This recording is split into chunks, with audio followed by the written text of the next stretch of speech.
I'm not gonna lie to you. I don't think you're ready for this. I'm not ready for this. But we're gonna do it anyway. Let's go.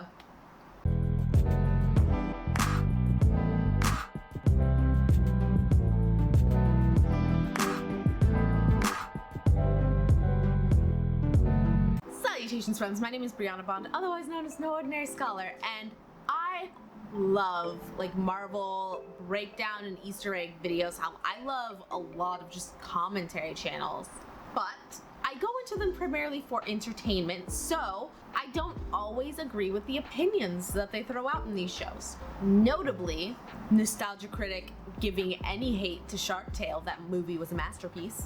CinemaSins with the aggression they had towards Wanda for their WandaVision reviews, because yes, she should have consequences, but I think being so aggressive with her and you're the bad guy, you're a terrible human being, dismisses the lack of control caused by mental health issues. I really stand by that idea, but at the same time I am biased with how I associate that show with disassociation.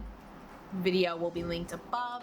And today we are going to talk about the Canadian lad in saying that Carly from Falcon and the Winter Soldiers was irredeemable because she was planning on killing the hostages from the GRC.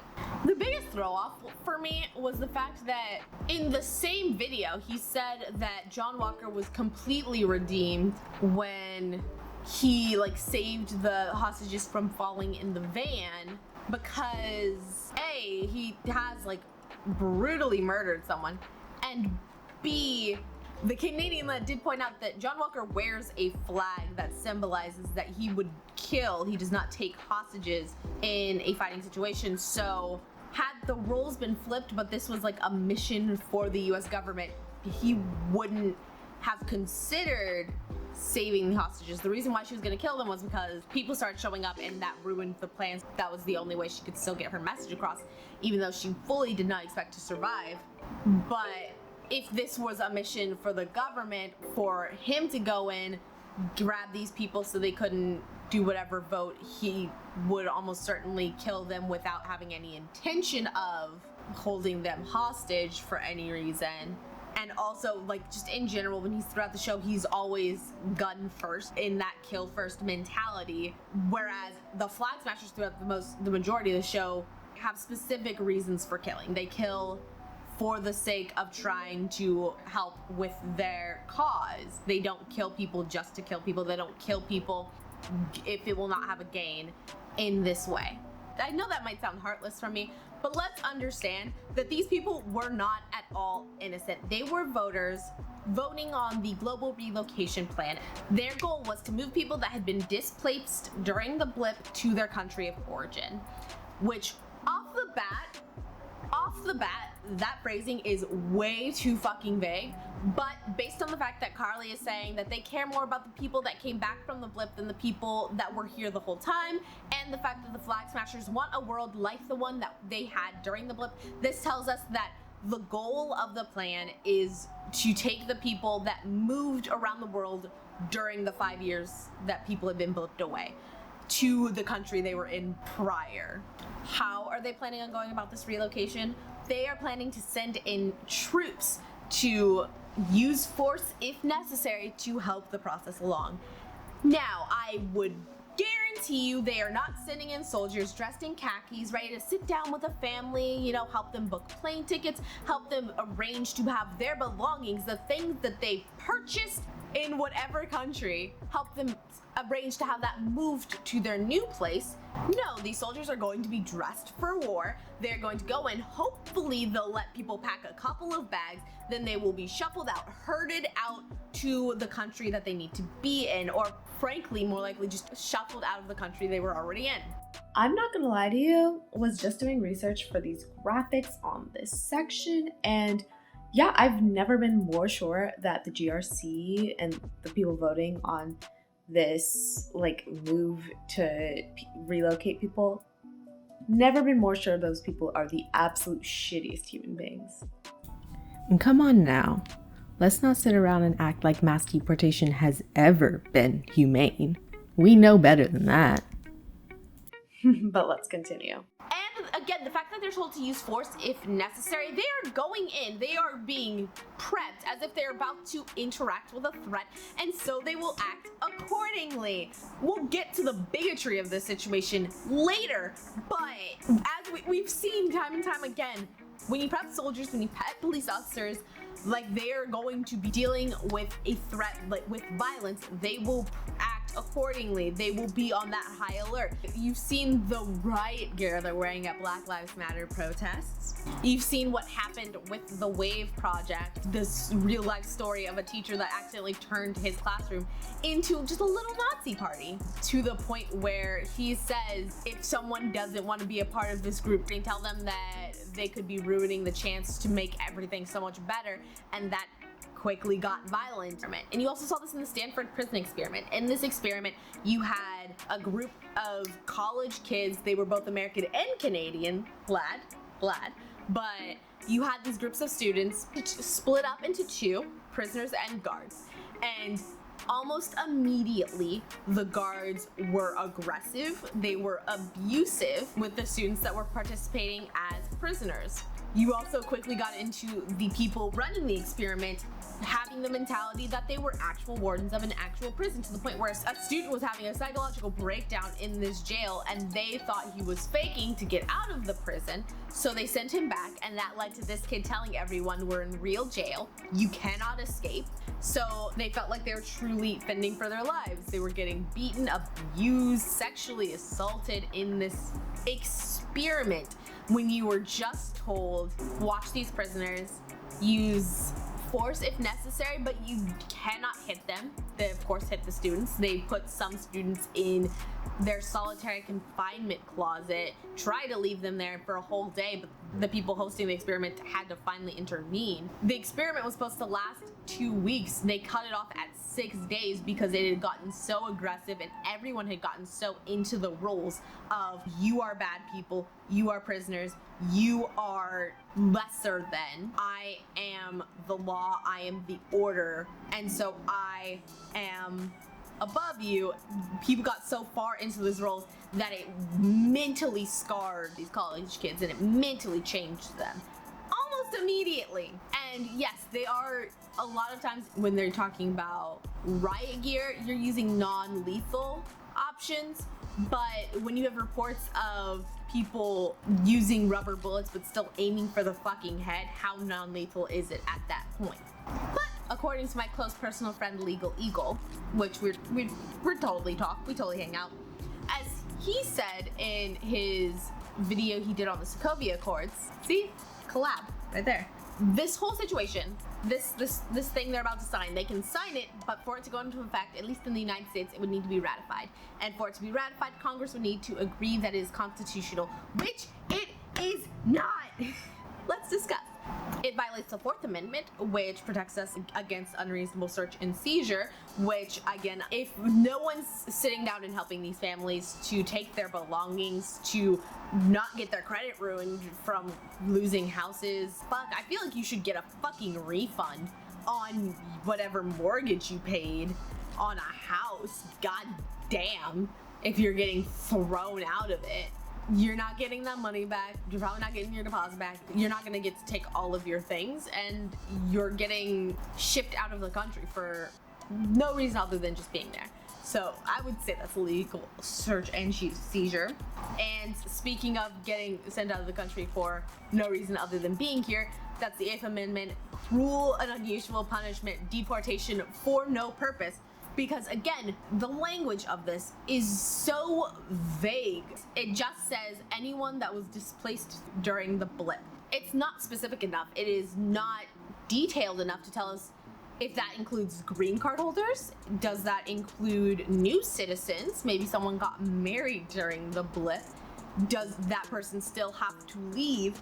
And the fact of the matter is, if that distinction's not made by the document, by the politicians, by the people that are enacting it, that's a distinction that's not going to be made by the soldiers that are acting on this.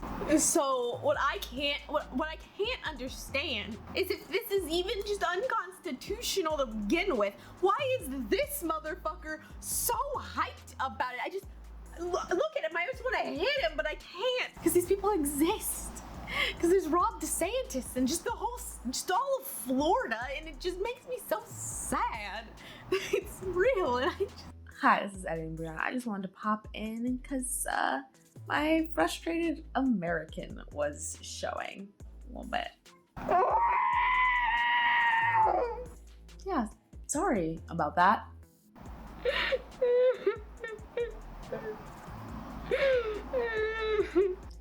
I'm really sorry about that. We all just need to vote, okay? Everyone, even the people that didn't vote last year, we all need to vote, okay? Until the world stops being on fire, every election's the most important election. You know, I did some deep breathing, I took a lap, I took some time for myself. And I think I'm in a much better place now in the video. A lot calmer. It's a lot better now. So let's continue. And this whole thing reeks of xenophobia because the issue they're trying to solve is the fact that people came back from the blip and other people were living in their houses. Well, according to Brookings.edu, in 2019, 9.3% of the US population changed homes. There is expected to be an uptick in that because of COVID. A lot of people are trying to move, be closer to family, closer to loved ones, just find a place to settle down. Fuck, man. It's a hunch. I have a hunch that if half of the population of this entire goddamn planet just vanished, people might want to maybe be closer to family. Maybe find a fresh start. Find a place that's not filled with so many memories, even if it's not moving across the country, maybe moving down the block to a new place that isn't filled with the memory of maybe half of your family that just vanished. Also, what are the chances that people would just have a more livable wage than a lot of people do now and they want to move to someplace better for them? Fuck me if that's an issue, right? Those people are moving homes into homes that were probably inhabited by people that left during the blip. But they were from the same country, oh my god. And consider this, even in the year where the US had the highest ceiling for refugee intake, which was sitting at 110,000 people. That 110,000 people made up 0.0003% of the US population. Even at that time. Even if they bump that number up because of the snap, the refugees are the issue. Okay. And because, we're talking about Canadian land, I looked up the numbers in Canada as well. Granted, I will say, it was hard finding these numbers, I will say. But, according to 2 Men in a Van, again, one of the few places I got stats from, they said that about 4.4 million Canadians moved every year.